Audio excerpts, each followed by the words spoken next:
Nik erabaki nuen nire apunteak euskaz idaztea. Nikoan neukan.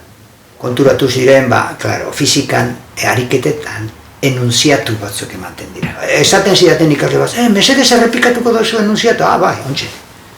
Errepikatzen nuen enunziatua, eta beti egiten nuen detaletxua diferente, beti edo askotan.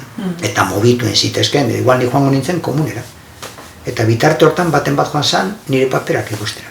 Ikusten du, eta euskaraz dagoaz.